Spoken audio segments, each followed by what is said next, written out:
Assalamualaikum warahmatullahi wabarakatuh.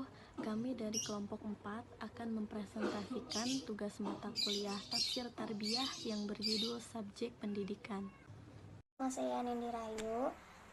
Di sini saya akan menjelaskan tentang surat Ar-Rahman ayat 1 sampai 4. Esensi dari surat Ar-Rahman yaitu salah satu dari sekian banyak sifat Allah yang mengandung makna pengasih kepada seluruh makhluknya di dunia tanpa terkecuali, baik makhluk yang taat ataupun baik makhluk yang mengingkarinya. Bahkan kepada iblis pun Allah masih sayang. Ayat pertama ini kaitannya dengan pendidikan adalah seseorang pendidik atau guru harus mempersiapkan dirinya dengan sifat Rahman, yaitu mempunyai sifat kasih sayang kepada seluruh peserta didik ataupun murid baik kepada murid yang pintar, bodoh, rajin, malas, baik dan nakal.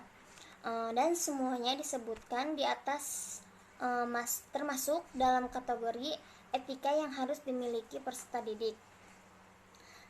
Kata Ar-Rahman menunjukkan sifat-sifat pendidik adalah murah hati, penyayang dan lemah lembut, santun, berakhlak mulia khususnya kepada peserta didik dan kepada masyarakat. Pada umumnya Al-Quran merupakan sumber pendidikan Islam yang pertama dan utama, karena Al-Quran memiliki nilai absolut yang ditentukan dari Allah. Tujuannya untuk dari pendidikan Islam adalah mencetak manusia yang sempurna. Manusia yang sempurna, berilmu, berakhlak dan beradab. Ayat ini berkaitan dengan proses pendidikan, yaitu seseorang guru apapun pelajaran yang disampaikan dengan sejelas-jelasnya sampai pada tahap seorang siswa benar-benar paham. Saya Adnan Gunawan. Di sini saya akan melanjutkan pembahasan yaitu tentang subjek pendidikan menurut Al-Quran. Dan yang selanjutnya yaitu esensi dari Quran Surah An-Najm ayat 1 sampai 10. Yang pertama, seorang pendidik harus sangat kuat, maksudnya memiliki fisik dan psikis yang matang dan mampu memecahkan masalah. Dan yang kedua, selain itu mempunyai akal yang cerdas, yakni seorang pendidik haruslah mempunyai akal yang mumpuni dalam bidangnya, yaitu berkompeten dalam mengajarkan apa yang diajarkannya.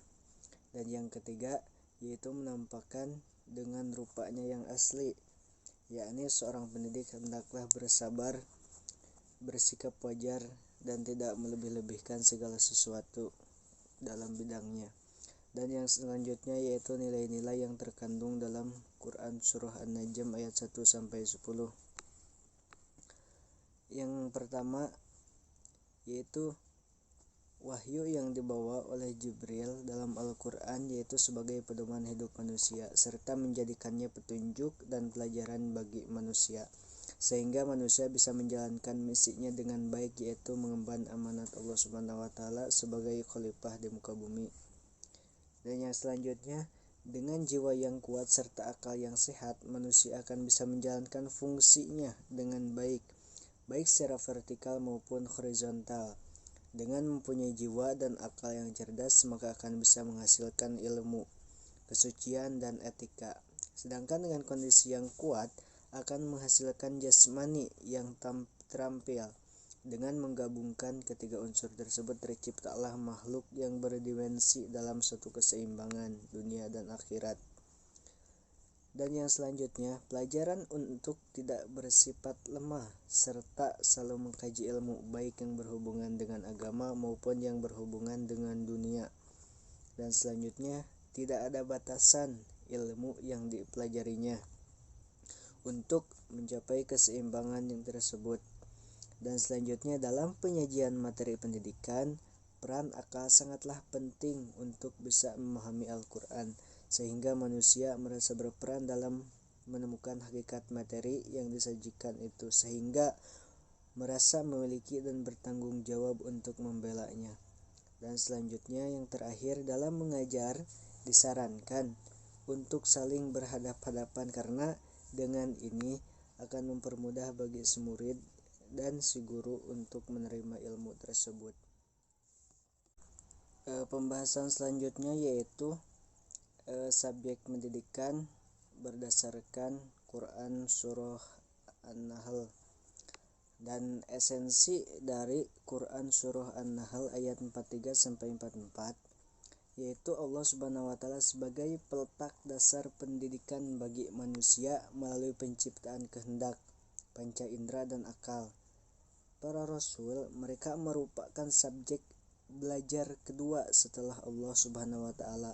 Setelah Allah memberikan bekal yang cukup bagi manusia untuk belajar, maka kemudian Allah mengutus para rasul untuk menyampaikan ajarannya. Jika ditarik ke dalam dunia pendidikan, maka rasul adalah sebagai guru yang memiliki tanggung jawab untuk mendidik umatnya, yaitu peserta didik. Pada saat yang sama, peserta didik juga sebagai subjek pendidikan yang secara aktif menggali berbagai pengetahuan di bawah bimbingan guru. Ini sangat sesuai dengan teori pendidikan modern yang menjadikan siswa sebagai subjek pendidikan bukan sebagai objek pendidikan. Dan selanjutnya yaitu nilai-nilai yang terkandung dalam Quran Surah An-Nahl ayat 43-44. Yang pertama yaitu beriman kepada Allah.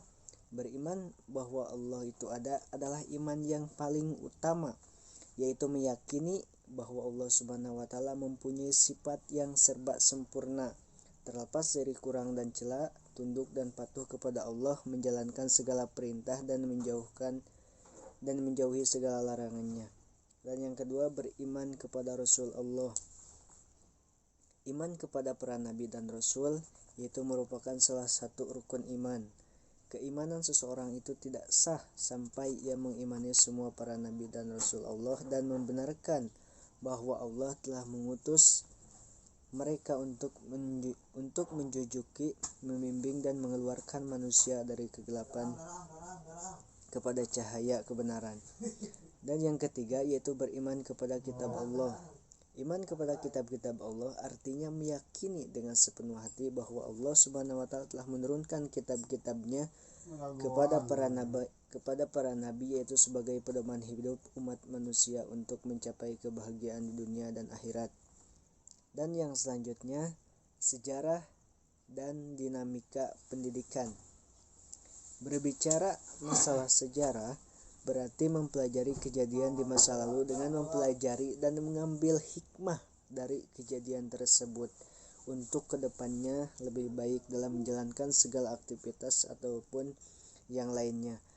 Atau perlu ada konstruksi situasi dengan melihat alur perkembangan dunia sekarang, bahkan sebagai orientasi masa depan, karena sejarah itu selalu memberikan penjelasan atas sebuah keadaan, peristiwa atau keadaan pikiran dan perkataan.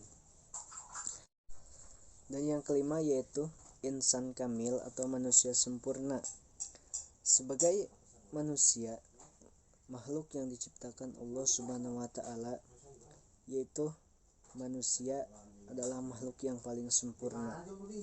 Yang diciptakan Allah dengan kesempurnaan yang dimiliki oleh manusia merupakan konsekuensi, fungsi dan tugas mereka sebagai khalifah di muka bumi untuk menjadi seorang pemimpin yang baik, bijak dan benar dalam menjalankan segala prioritas pendidikan.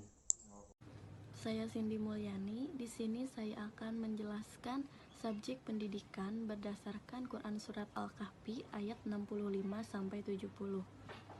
Esensi yang dapat kita ambil dari Quran Surat Al-Kahfi ayat 65-70 ini adalah kita perlu bersabar dan tidak terburu-buru mendapatkan kebijaksanaan atas peristiwa yang dialami.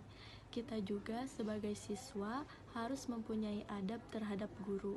Setiap siswa harus bersedia mendengarkan penjelasan guru dari awal hingga akhir, sebelum nantinya bertindak di luar perintah dari guru. Kisah Nabi Khidir ini juga menunjukkan bahwa Islam memberi kedudukan yang sangat istimewa terhadap guru. Selain sabar, hikmah yang diberikan dari kisah tersebut adalah ilmu yang merupakan karunia terbesar yang diberikan oleh Allah Subhanahu wa taala. Tidak ada makhluk manapun, seorang manusia pun yang lebih berilmu darinya. Tidak ada seorang manusia pun yang mengklaim bahwa dirinya lebih berilmu dari hal lainnya. Hal ini merupakan ada ilmu yang diberikan oleh Allah terhadap seseorang tanpa seseorang itu harus mempelajarinya, yaitu ilmu laduni, ilmu yang dikhususkan untuk hamba-hamba Allah yang soleh dan yang terpilih. Manusia itu pada dasarnya sudah dianugerahi Allah yaitu dua kemampuan. Pertama, untuk mengajarkan sesuatu kepada orang lain, walaupun pengajaran yang dilakukan manusia itu sifatnya terbatas. Kedua, kemampuan untuk menyerap pengajaran dari orang lain. Jika dihubungkan ke dalam hal pendidikan, kedua kemampuan inilah yang akan menjadi kunci bagi sesuatu agar bisa disebut dengan pelaku pendidikan atau yang biasa disebut dengan subjek pendidikan. Penghormatan peserta didik terhadap seorang pendidiknya telah dicontohkan oleh Nabi Musa alaihi salam terhadap Al-Khidir. Di antara bentuk-bentuk penghormatan Nabi Musa terhadap Al-Khidir adalah berbicara dengan lemah lembut, tidak banyak berbicara. Sekian yang dapat kami sampaikan. Mohon maaf bila ada kesalahan. Terima kasih. Wassalamualaikum warahmatullahi wabarakatuh.